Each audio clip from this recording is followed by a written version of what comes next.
এই দোয়াটা আল্লাহর কাছে বড্ড প্রিয় জানেন আমার ভাইয়েরা? কারণ এই দোয়ার মধ্যে 3টা জিনিস আছে।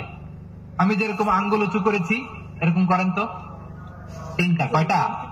3টা। 1 নম্বরে হচ্ছে তাওহীদ, 2 নম্বরে তাসবিহ, 3 নম্বরে তাকরীর। আই রিপিট, আবারও বলছি, 1 নম্বরে তাওহীদ, 2 নম্বরে তাসবিহ, 3 নম্বরে তাকরীর। এই দোয়াটা আল্লাহর কাছে এত পছন্দনীয় কারণ এই দোয়ার প্রথম অংশে আছে তাওহীদ, আল্লাহর একত্ববাদের ঘোষণা। লা ইলাহা ইল্লা আনতা, ও আল্লাহ আপনি ছাড়া কোনো ইলাহ নাই, উপাস্য নাই। একথা বললে আল্লাহ বড্ড খুশি হয়ে যায়। সুবহানাল্লাহ পড়েন। এই দোয়ার দ্বিতীয় অংশে আছে তাসবিহ, মানে আল্লাহর প্রশংসা, প্রশংসা সূচক বাণী।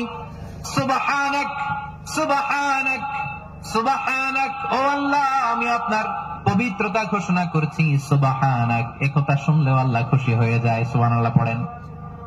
এই দোয়ার তৃতীয় অংশে আছে তাকরীর, তাকরীর মানে পাপের স্বীকৃতি। তাকরীর মানে কি?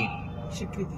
তাকরীর মানে পাপের স্বীকৃতি। এই দোয়ার তৃতীয় অংশে আছে ইন্নী কুনতু মিনাল যালিমিন, ও আল্লাহ আমি জালিমদের অন্তর্ভুক্ত। আল্লাহ আল্লাহ আমি জালেম, আল্লাহ আমি ভুল করেছি, অন্যায় করেছি, আল্লাহ আমি জালেমদের অন্তর্ভুক্ত। এই পাপের স্বীকৃতি, অ্যাকনলেজমেন্ট আল্লাহ বড্ড পছন্দ করে। যখন আল্লাহর কাছে আপনি ছোট হবেন, ছোট হতে হতে যত ছোট হবে ওই দৃশ্যটা দেখতে আল্লাহ বড্ড পছন্দ করে। সুবহানাল্লাহ বলেন। 3 নম্বর অংশ ইন্নী কুনতু মিনাজ যালিমিন, আল্লাহ আমি জালিমদের অন্তর্ভুক্ত। সাইয়েদনা আদম আলাইহিস সালাম ভুল করে যখন নিষিদ্ধ গাছের ফুল খেয়ে ফেললেন, ফল খেয়ে ফেললেন, আল্লাহ বললেন আদম ক্ষমা পেতে চাইলে তুমি আর হাওয়া মিলে স্বীকৃতি দাও, পাপের স্বীকৃতি। আর পড়ো রব্বানা যালামনা আনফুসানা ওয়া ইল্লাম তাগফির লানা ওয়া তারহামনা লানাকুনান্না মিনাল খাসিরিন। ও আল্লাহ আমি আদম আর হাওয়া যালামনা আনফুসানা, আমরা আমাদের নফসের উপর বড্ড জুলুম করেছি। আল্লাহ ওয়া ইল্লাম তাগফির লানা ওয়া তারহামনা, আপনি যদি ক্ষমা না করেন, আপনি যদি দয়া পরবশ না হন, আপনি যদি রহম না করেন, আমরা তো ক্ষতিগ্রস্তদের মধ্যে শামিল হয়ে যাব। এই দোয়া করার সাথে সাথে সাইয়েদনা আদম আর হাওয়া আলাইহিস সালামকে ক্ষমা করে দিলেন কে?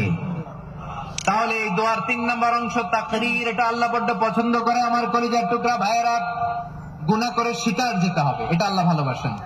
সাইয়েদনা আবু বকর রাদিয়াল্লাহু তাআলা আনহু বিষ্ণু ইসলামকে বললেন, ইয়া রাসূলুল্লাহ আল্লিমনি দুআআন আদউ বিহি ফি সালাতি, নবী হে আপনি আমার এমন একটা স্পেশাল দোয়া শিখায় দেন যে দোয়াটা আমি নামাজে পড়ব।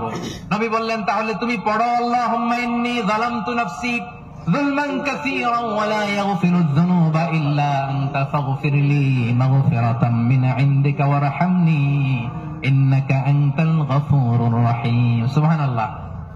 সালাম ফিরানোর আগে পড়েন, কথা কয় না, পড়েন পড়েন। ও আবু বকর, নামাজে যদি দোয়া করতে মনে চায় এই দোয়া